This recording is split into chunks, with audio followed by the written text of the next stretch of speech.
Bacaan kita malam hari ini kitab Nashaihul Ibad,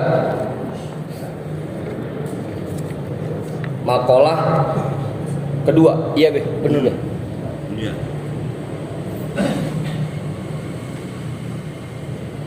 Ketiga. Hah? Tiga kan? Ketiga. Abi Bakar awalnya Siddiq. Iya, itu kan anak Abu Bakar Siddiq. Iya. Iya, itu makalah kedua itu. Iya. Udah ketemu semua bacanya? Udah.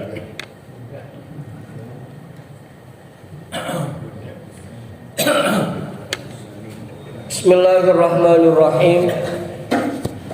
Qala al-imamul muallifu rahimahullahu ta'ala wa adaman naf'a bihi wa bi'ulumihi wa bikum fid daraini amin.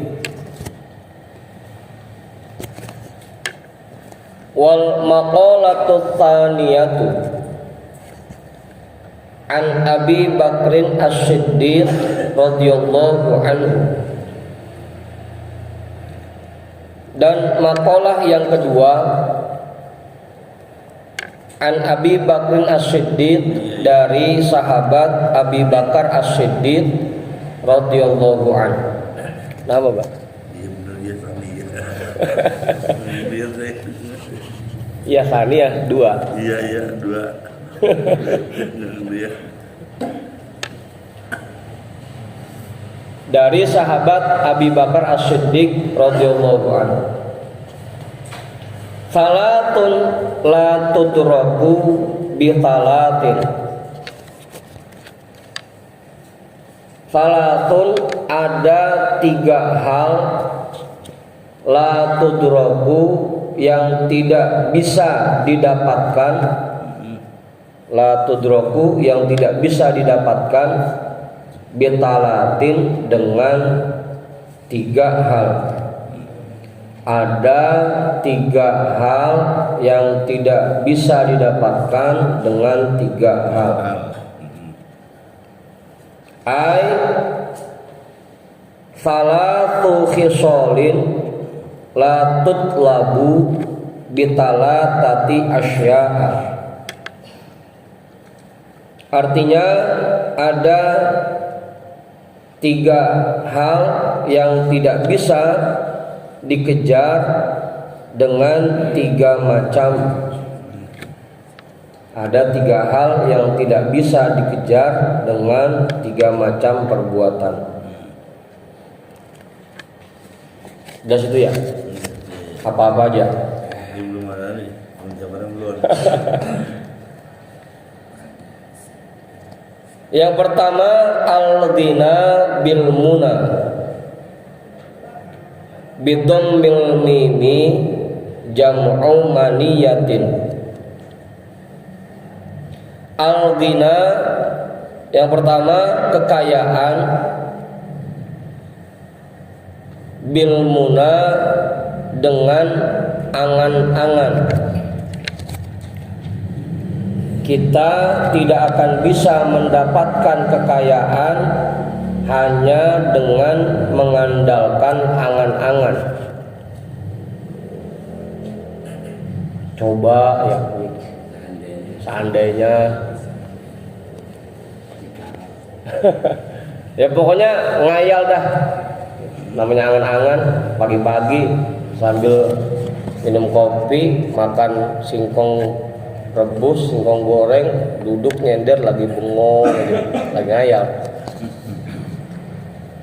Kekayaan tidak akan bisa didapatkan dengan angan-angan.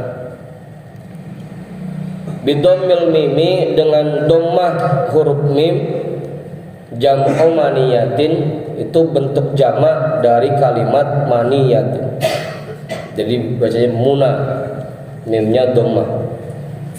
Kekayaan tidak akan bisa didapatkan dengan angan-angan.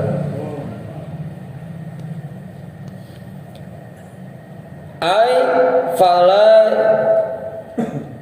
yahsulul ghina bil amani, atau yusolu boleh ya, kita ngikutin di awal.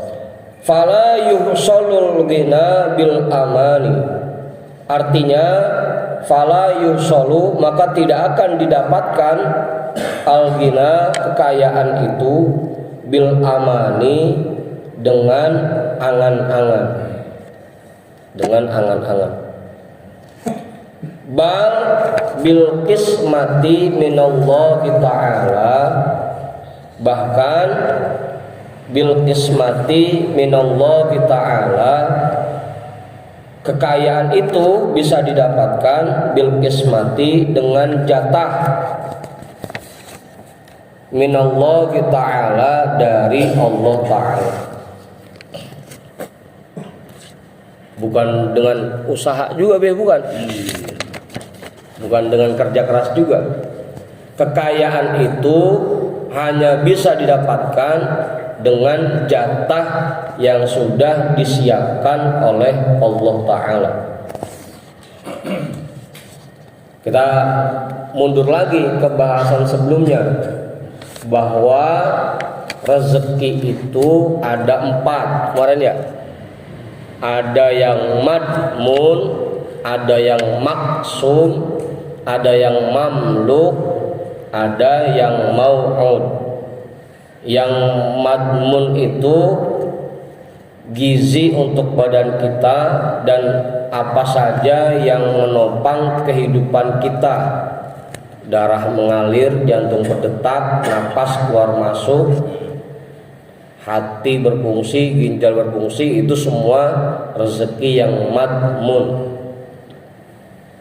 Itu dijamin oleh Allah tuh, selama kita masih hidup pasti itunya masih berfungsi. Cuma ada yang masih cakep berfungsinya, nanti kalau udah makin tua udah makin berkurang fungsinya gitu. Setengah. Itu rezeki yang madmun. Dan itu tidak perlu kita usahakan. Itu nggak perlu kita usahakan. Otomatis itu mah pasti dijamin oleh Allah. Setiap orang yang masih hidup pasti hal-hal yang menopang kehidupannya seperti tadi, seperti itu sudah dijamin oleh Allah. Itu madmun. Yang kedua maksum. Rezeki yang maksum itu rezeki yang bentuknya makan, minum, dan pakaian. Biar kata orang kaya banget, hartanya di mana-mana, tetap yang namanya makan itu sudah ditakar tuh, sudah ditentukan oleh Allah. Paling banyak sepiring. Iya.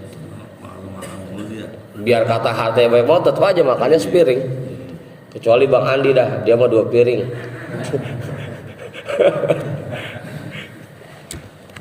Itu juga kadang-kadang masih nambah juga lagi.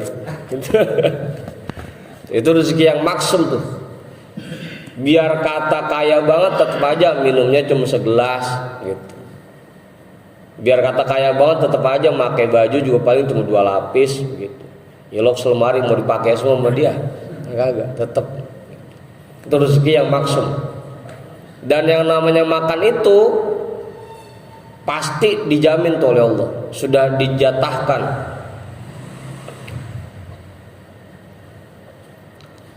Itu yang kedua, rezeki maksum. Nah yang ketiga itu rezeki yang kategorinya mamluk.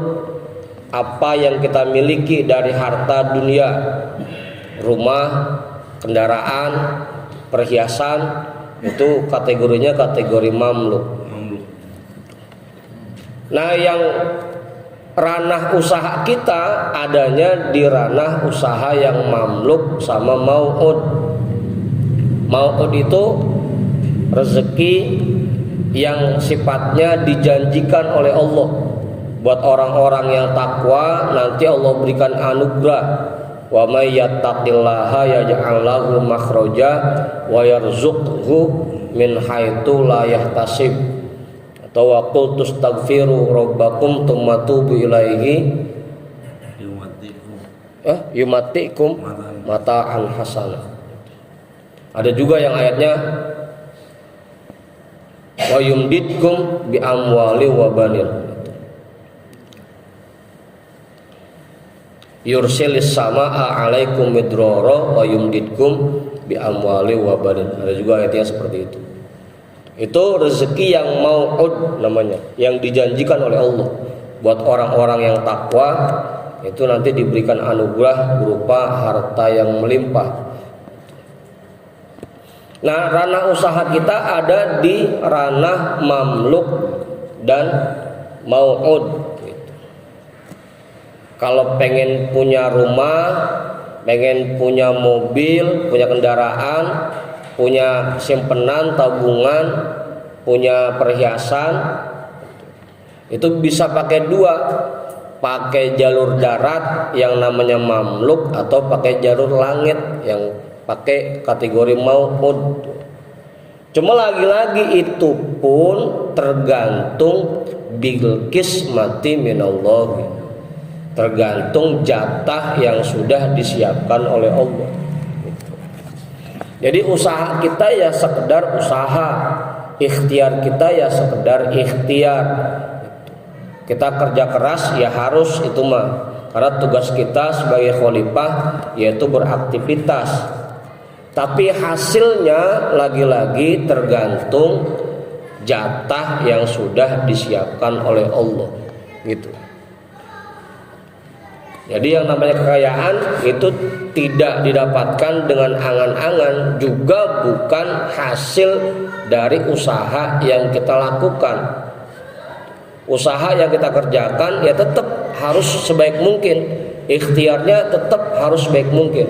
Tapi hasilnya lagi-lagi tergantung jatah yang sudah disiapkan oleh Allah, gitu. Paham itu ya? Jadi bukan murni karena usaha kita. Cuman biasanya Allah itu melihat usaha yang kita lakukan. Semakin baik usaha yang kita kerjakan, Allah makin seneng, gitu.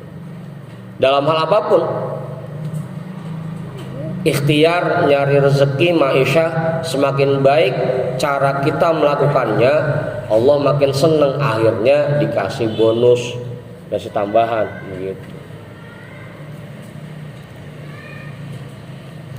Jadi ranah usaha kita adanya di ranah mamluk dan mau'ud. Itu juga berlaku jadinya man jadda wajada, siapa yang sungguh-sungguh pasti dapat. Cuma lagi-lagi dapatnya tergantung jatah yang disiapkan Allah, gitu. Ya dapat pasti dapat. Man zaro'a hasoda, siapa yang nanam pasti panen, gitu. Man sobaro zofaro, siapa yang tekun pasti sukses. Itu pasti itu. Cuman berapa besaran hasilnya itu yang bergantung jatah dari Allah, gitu. Pasti hasil pasti. Bil qismati minallah ta'ala. Makanya akhirnya ya udah kalau gitu buat apa juga kita terlalu ngoyo, gitu. Aktivitas ya sekedar aktivitas saja, kayak orang kerja kan. Orang kerja 8 jam sehari ya udah segitu cukup, gitu. Nggak usah sampai 24 jam. Kadang-kadang kita ini sampai berani ninggalin ibadah, mengorbankan kesehatan kita untuk mendapatkan itu, mendapatkan kekayaan. Padahal nikmat Allah yang terbesar itu nikmat ibadah dan nikmat sehat walafiat. Itu padahal tuh. Kalau harta itu malah masuknya kategori nikmat Allah yang paling rendah. Nikmat yang paling rendah. Kalau harta doang ya, kecuali kalau hartanya dijadikan sarana alat untuk ibadah. Kita punya mobil, kita pakai buat ngaji. Kita punya motor, kita pakai buat ngaji. Kita punya duit, kita pakai buat sedekah. Kita punya duit, kita pakai buat nolong orang. Itu baru nilainya besar. Tapi kalau yang cuma disimpan-simpan doang, itu mah nilainya kecil, gitu. Nggak ada apa-apanya. Jelas tuh ya? Jangan sampai kita mengorbankan ibadah kita, jangan sampai kita mengorbankan kesehatan kita untuk mengejar nikmat Allah yang nilainya padahal sangat kecil. Bahkan kalau dalam kitab Minhajul Abidin itu mah kagak ngimbang ama sayap nyamuk pisan nilainya, saking rendahnya di mata Allah nilai itu, nilai harta. Kalau cuma disimpan doang lagi ya, tadi tuh jangan lupa kalau cuma disimpan doang. Bahkan sampai diancam tuh di Al-Quran, alhaakumut takatur hatta zurtumul maqabir. Kalian dibuat lalai oleh harta yang kalian tumpuk-tumpuk, yang kalian simpen-simpen. Hatta zurtumul maqabir, nanti sadarnya kalau udah masuk ke dalam kubur. Itu sadarnya. Udah tuh rezeki ya. Jadi usaha kita tetap usaha. Ranah kita di situ memang mamluk dan mau'ud. Tapi lagi-lagi hasilnya terserah, tergantung jatah yang disiapkan oleh Allah buat kita. Makanya kalau dulu orang tua saya bilang biar kata usaha kita apa keras banget, pers keringet banting tulang, sungsang sumbel buat nyari duit, emang rezeki kita ditakernya segayung pucung gitu. Segayung pucung ya tetap aja gitu. Makanya bikin lega wadahnya, caranya dengan tempuh jalur langit, ibadahnya dibikin rapih lagi buat gedein wadahnya itu. Jangan sampai rezeki kita cuma segayung pucung doang. Tahu kan ya gayung pucung? Hah? Yang buat nyendok gula itu kalau tukang anu itu segayung pucung. Ya biar kata lautan luas banget, lah kita nyendoknya pakai gayung pucung, ya tetap aja dapetnya segitu-gitu juga. Gitu. Makanya dilebarin tuh gayungnya, dibikin gede. Caranya dekatkan hubungan kita kepada Allah. Gitu. Karena lagi-lagi Allah yang punya segala sesuatu. Allah yang maha kaya, Allah yang memberikan anugerahnya kepada hambanya. Gitu. Kali kalau kita dekat sama Allah mantar ditambahin, digedein itu gayungnya. Gitu. Lagi-lagi. Diganti. Hah? Dia diganti, jangan cuma gayung pucung doang. Dah. Wasyababu bil khidobi.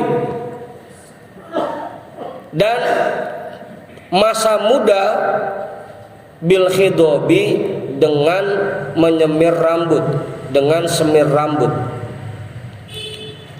Masa muda tidak akan bisa didapatkan dengan semir rambut. Ah, kali udah pada putih rambut, disemir lagi dah biar jadi muda lagi, tetap tua-tua juga.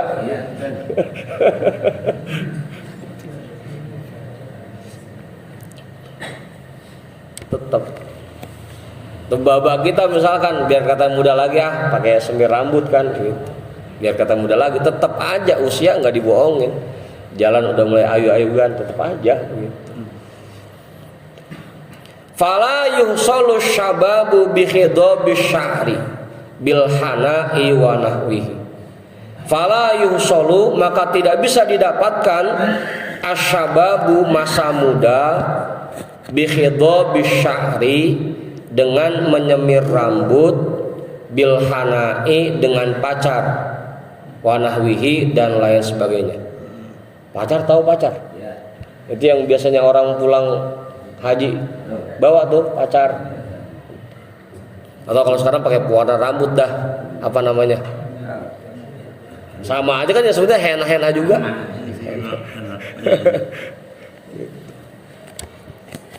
Dan lagi memang itu nikmat yang luar biasa tuh. Makanya buat yang masih pada muda nih, manfaatin waktunya, jangan kebanyakan terbuang sia-sia. Nanti udah tua baru dah pengen berangkat ngaji, udah nggak kuat jalan dewek, udah ada yang nganterin, udah ada yang nuntun. Gitu. Apa? Abang Encang. Kenapa? Oh kiai. Kalau kiai mau udah kenyang ngaji dari kecil, kita ini yang jalan. Udah akan bolak-balik. Manfaatkan masa muda tuh, karena nggak akan kembali lagi. Kalau kita udah tua, nggak bisa muda lagi. Makanya manfaatkan mumpung masih pada muda, manfaatkan waktunya, isi dengan kegiatan yang manfaat. Terutama buat saya sih, paling muda saya di sini. Wasihatu bil adwiyati, dan kesehatan dengan obat-obatan, dengan berobat. Tidak akan bisa kita mendapatkan kesehatan dengan berobat. Fala tuhsolus sihhatu binafsil adwiyati.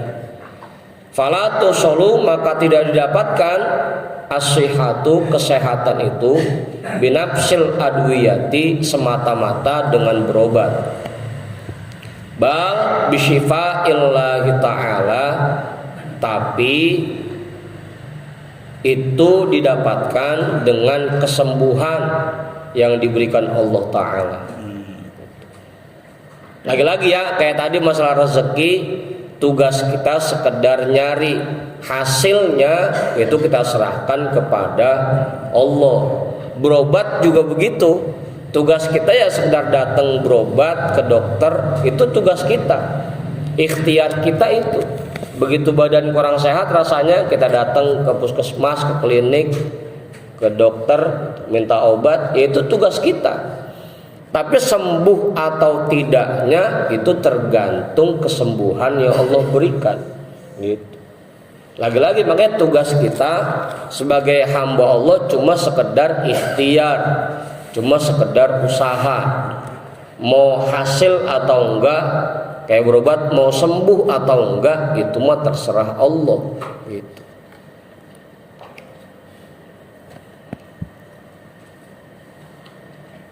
Jelas tuh? Jelas. Lagi-lagi makanya tugas kita yang namanya manusia cuma sekedar ikhtiar, cuma sekedar usaha. Hasilnya tetap bergantung kepada anugerah Allah. Kalau masalah rezeki tergantung dengan jatah yang Allah siapkan buat kita. Kalau masalah kesehatan tergantung dengan kesembuhan yang Allah berikan kepada kita. Tapi jangan lupa tugas kita. Tugas kita pokoknya sebagai khalifah tetap berusaha dan tetap ikhtiar. Bukan berarti kita diem aja, dasar semua yang sudah dijatahin sama Allah udah diem aja di rumah. Kagak, salah pisan itu udah. Berobat, dasar kesembuhan dari Allah, biar kagak berobat kayak kali ntar dikirimin kesembuhan. Tetap tugas kita mau berobat ya berobat aja gitu. Bukan berarti diem aja di rumah. Ntar waktu yang sembuh ya sembuh. Lah kapan gitu. Dan ini juga bisa kita pahami bahwa nikmat-nikmat seperti ini, mau itu nikmat kekayaan, nikmat sehat walafiat, nikmat masa muda, atau yang sering kita dengar hadisnya ada 5 tuh. Apa hadisnya Yang pertama hayataka qabla mautika. Yang kedua sihataka qabla sakomika. Yang ketiga faragoka qabla syuglika. Yang keempat ghinaka qabla fakrika. Yang kelima syababaka qabla haromika.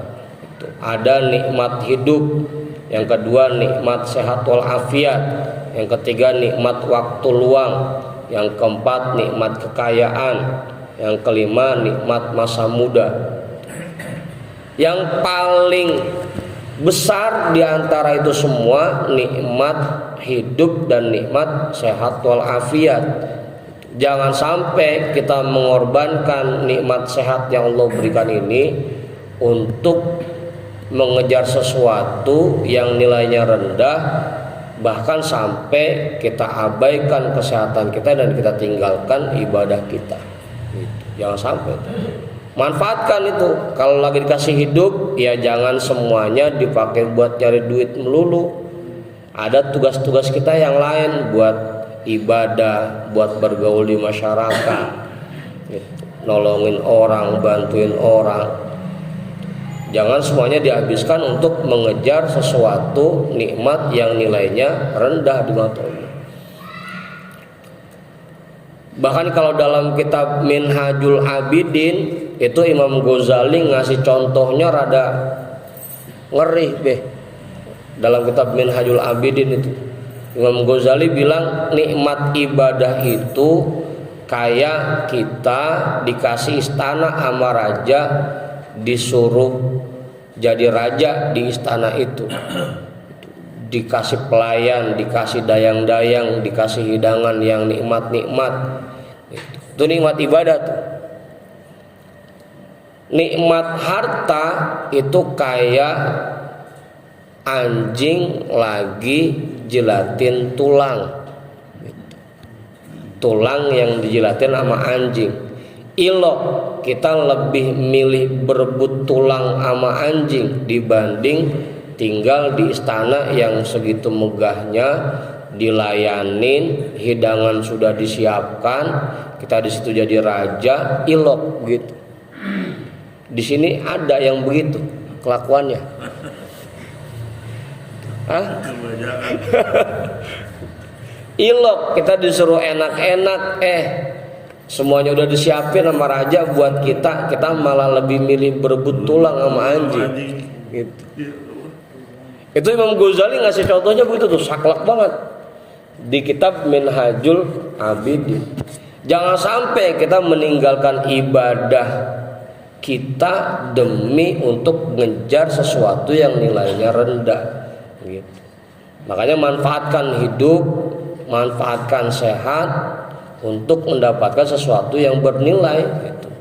Igtanim khomsan qabla khomsin. Manfaatkan 5 hal ini, 5 nikmat yang Allah berikan untuk mendapat sebelum datangnya 5 yang lain. Manfaatkan itu mumpung masih hidup. Ya jangan semuanya dihabisin buat nyari duit doang. Ibadah kita juga kita banyakin. Mumpung lagi sehat, ayo banyakin juga ibadahnya. Jangan dihabisin semua buat nyari duit mulu. Bukannya nggak boleh, boleh gitu. Bahkan diperintahkan tolabul halali faridotun ba'dal faridoti. Mencari rezeki yang halal itu fardu setelah fardu yang lain gitu. Diperintahkan itu mah. Artinya kita kudu bisa ngatur waktu kapan kita harus nyari maisha, nyari duit untuk kebutuhan-kebutuhan kita, dan kapan kita harus ibadah, itu harus bisa kita atur waktunya gitu. Jangan juga kita ibadah mulu di masjid aja gitu. Bini di rumah kelaparan diantepin aja gitu. Anak di rumah nggak punya duit buat jajan diantepin aja, itu salah juga gitu. Makanya sampai Rasul juga bilang begitu, laisa bi khairikum man taraka dunyahu li akhiratihi wala akhiratahu li dunyahu. Bukan orang terbaik yang dia meninggalkan akhiratnya untuk kehidupan dunianya. Bukan juga orang yang baik orang yang meninggalkan dunianya, kehidupan dunianya untuk mengejar kehidupan akhiratnya. Hatta yusiba minhuma jami'an. Yang paling cakep itu kita gabungkan kedua-duanya. Itu. Makanya doanya juga Rabbana atina fid dunya hasanah wa fil akhirati hasanah. Gitu. Di dunianya pengennya kita bahagia, di akhiratnya apalagi. Tapi jangan sampai, makanya jangan sampai kita kerja doang, nyari duit doang, ibadah sampai kita tinggal, atau sebaliknya kita sibuk di masjid aja. Tapi untuk kebutuhan kita nggak pikirin. Dua-duanya, jadi digabungkan antara keduanya, antara dunia dan akhirat. Kalau tadi tugas kita sebagai khalifah beraktivitas, ikhtiar, usaha, itu tugas kita.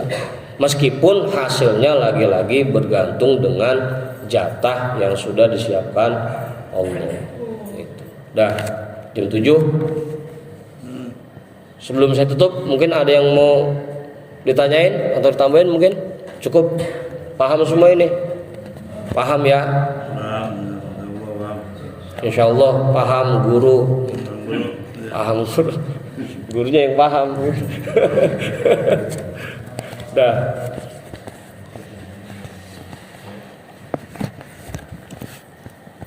Kita baca Fatihah. Mudah-mudahan kita semua diberikan kekuatan untuk memperbaiki ibadah kita. Ala hadhihi niyyah al-Fatihah.